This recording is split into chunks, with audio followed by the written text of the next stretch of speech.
Gracias, Daniela. Y vamos a continuar con informaciones. Y está con nosotros el doctor Javier Bravo, él es diabetólogo del Instituto Médico Especializado. Estaremos hablando de esa descompensación en pacientes diabéticos. ¿Qué síntomas pueden presentar? ¿Cuánto están descompensados? ¿A cuánto deben estar los niveles de glucosa? Él nos lo va a decir. Doctor, bienvenido. Qué grato que nos pueda acompañar. Estamos a jueves ya. Ya, hoy es jueves. Gracias a Dios, ¿verdad? Estar aquí otra vez en la revista Acciones de la Mañana. Hoy vamos a hablar un poquito de lo que es la diabetes, incluyendo lo que son los síntomas en los que el paciente pues se puede descompensar y qué debe hacer.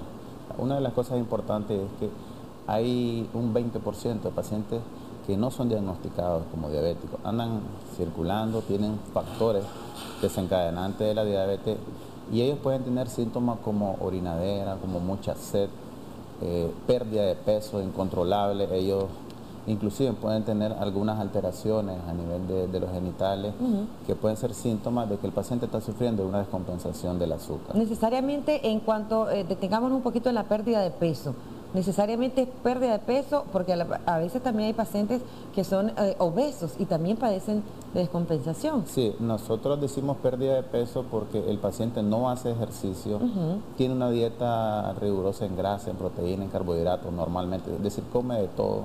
Sí. El paciente ve de que baja de peso fácilmente, entonces se le toma el examen de azúcar y puede andar entre 200, 300, 400 de azúcar. Okay. ¿Y el exceso de sudoración, doctor? También puede ser ocasionado por lo mismo, puede haber deshidratación en ese caso y sudoración como tal. En un paciente que ya ha sido diagnosticado como diabético, ¿cuánto debe ser los niveles de azúcar en sangre que él debe de tener? El paciente sano debe tener aproximadamente entre 70 y 110, inclusive hasta 100 se puede aceptar. Ya de 100 a 126 podría estar en una fase de prediabetes. Entonces, el paciente enfermo, en todo caso el paciente diabético, debe manejar los mismos valores, porque ya hay estudios que demuestran que un paciente con 110, 120 ya está teniendo complicaciones microvasculares a largo plazo. Entonces, este paciente ya puede ir presentando una neuropatía diabética o una retinopatía diabética o otras veces que hemos hablado de insuficiencia renal crónica. Entonces, este paciente debe manejar sus niveles normales, aún con tratamiento. La idea de esto es irle poniendo el tratamiento al paciente adecuado para que sus niveles de glucosa vayan bajando gradualmente, puesto que el cuerpo se adapta a los niveles de glucosa altos. Como te decía al inicio, el paciente puede andar 120, 130, 150 y el paciente anda bien, no tiene nada, absolutamente ningún síntoma. Ya cuando ya llega aproximadamente a 200, 300, ya hay cambios hormonales a nivel del páncreas, ya hay menos producción de insulina, las hormonas contrarreguladoras hacen su efecto, la glucosa no entra a la célula. Eso hace que el paciente le dé más hambre, a nivel hepático se da la producción de glucosa. Bueno, se da una serie de metabolismos ahí que puede ocurrir y conllevar a sintomatología, que eso es lo que hace que el paciente llegue a la consulta. ¿Por qué debemos evitar esa descompensación, doctor? Y ya vamos a abrir las líneas a través del 2222-7808 para aquella persona que desea hacer alguna consulta a nuestro especialista. En este momento pues vamos a recibir las llamadas. Bueno, ya la tenemos. Excelente. Adelante, bienvenido o bienvenida, le escuchamos. ¿Aló? Sí, buenos días. Bienvenido, caballero, buenos días. Sí, buenos días. Es que yo le tenía una consulta al médico. Sí, ya lo está haciendo, adelante.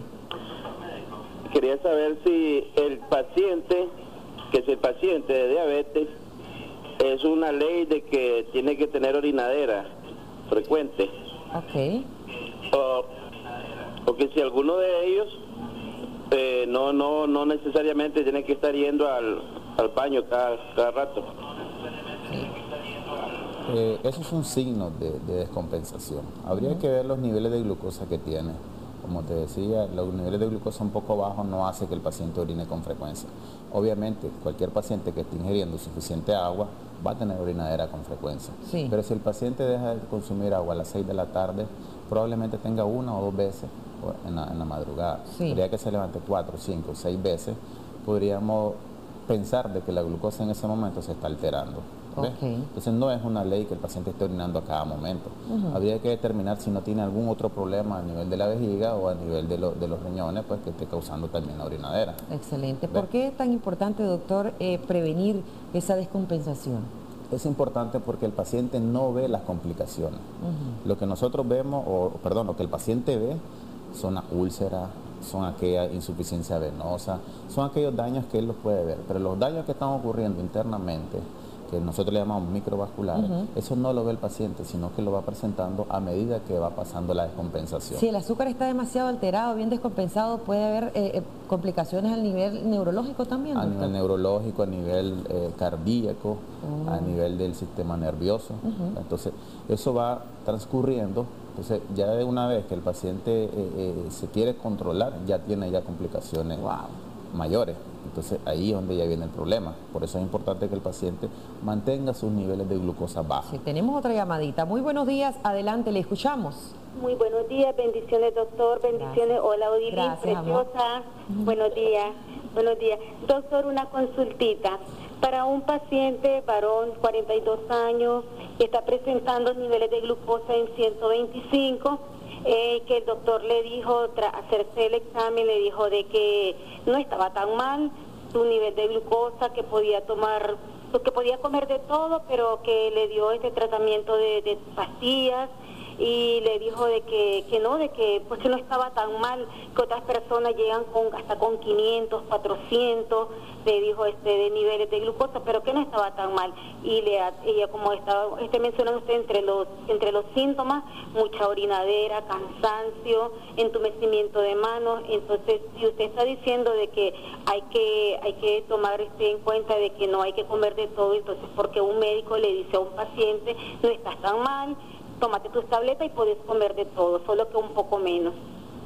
¿Él ya había sido diagnosticado como una persona diabética o prediabético? No sabes. Nunca, jamás. Nada, ni le dijeron hasta ahora, primera vez. Pero ¿Qué edad tiene? Le mandó pastillas, 42 años. Sí. Sí, le mandó pastillas, sí. Sí. ¿Qué edad tiene, disculpe? 42 años y pesa 270 libras. Ok, Sí. 270 libras.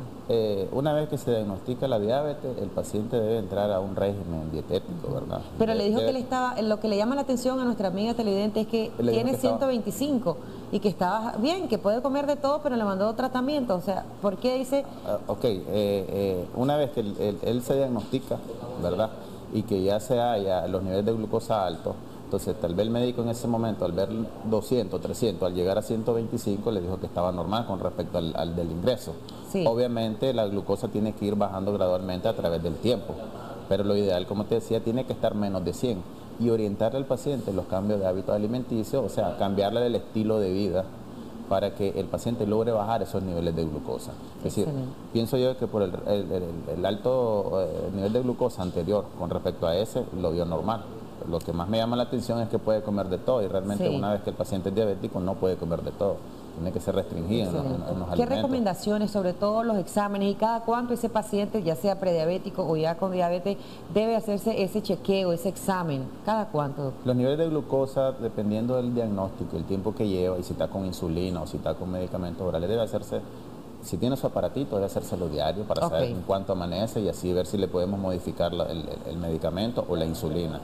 El paciente que no es diabético, pero que sí tiene factores de riesgo como obesidad, como antecedentes familiares, debe hacerse sus exámenes de glucosa por lo menos una vez al mes, incluyendo lo que es la hemoglobina A1C para determinar si ese paciente ha tenido descompensación en los últimos 3 meses. Y sobre todo, pues siempre orientar a los pacientes a hacer ejercicio porque es fundamental, pues así movilizamos la grasa. Porque en el paciente diabético, si no se controla muy bien, esa cantidad, exceso de glucosa, puede llegar a formar ácidos grasos, se le puede subir el colesterol y el triglicérido también. Y también eso puede conllevar a descompensación de la misma diabetes. ¿Es cierto que si ya después de las 3, 4 de la tarde come algún tipo de fruta, eso se convierte en azúcar o algún tipo de alimento también se le puede convertir en azúcar? Sí, específicamente todo lo que son carbohidratos cuando entran al organismo, ellos se degradan, ¿verdad? Y se pueden convertir en glucosa para almacenarse en forma de energía en los tejidos que nosotros tenemos, pues, como el hígado, como el músculo, como el tejido graso, que pueden ser utilizados cuando el paciente ya queda, digamos, en ayuno. Sí, de manera que no es conveniente esto entonces para los pacientes diabéticos. Sí, no es conveniente, tienen que cuidarse siempre con respecto a la alimentación. Tienen que tener a alguien ahí que los esté dirigiendo, porque a veces el paciente cree comer algo que no le va a caer mal. ¿Ya? El mareo, doctor, a veces que ven algún tipo de imágenes cuando van caminando, a veces ven huecos, ¿tiene que ver algo con el azúcar? O que sean cortos de vista también, que vayan perdiendo la agudeza visual. Tiene que ver con los niveles de glucosa alto. Cuando hablamos de descompensación del azúcar podemos tener la hiperglicemia, que es el aumento o los niveles de glucosa altos, y la hipoglicemia, que es los niveles bajos de azúcar. Entonces, cuando ya el paciente tiene altos niveles, puede tener mareo, puede tener dolor de cabeza, afectación visual, miran turbio, pueden tener orinadera excesiva, mucha sed y mucha hambre. Inclusive, si es hipertenso, se le puede descompensar la presión. Que como todo, ¿verdad? El extremo perjudica. Exacto, y cuando están los niveles bajos, el paciente puede tener sudoración, somnolencia, inclusive también le puede dar dolor de cabeza, se siente como frío, entumido. Entonces, ese paciente debe ser atendido inmediatamente. Las dos son importantes atenderla a lo inmediato. ¿Cómo no? Pero, por ejemplo, la hipoglicemia es una complicación de que si el paciente se le logra bajar un poco más, puede caer hasta en coma. ¡Wow! ¿Ya? Y puede haber hasta muerte cerebral. Entonces, es una de las complicaciones más temidas, la hipoglicemia. Entonces, hay que estar pendiente en cuanto a los niveles de glucosa, más que todos aquellos pacientes que utilizan insulina. Cómo no, doctor. ¿Ya? Muchísimas gracias por esa importante información. Por favor, aquellos pacientes diabéticos hay que prevenir si es prediabético, también hay que prevenir, hay que estar bien pendiente de hacerse cada uno de los exámenes que nos recomiendan los especialistas. No se automedique, por favor. Espere que sea nuestro médico el que nos oriente qué tomar, en qué cantidades también. Es muy importante. Gracias por habernos acompañado, doctor Javier Bravo.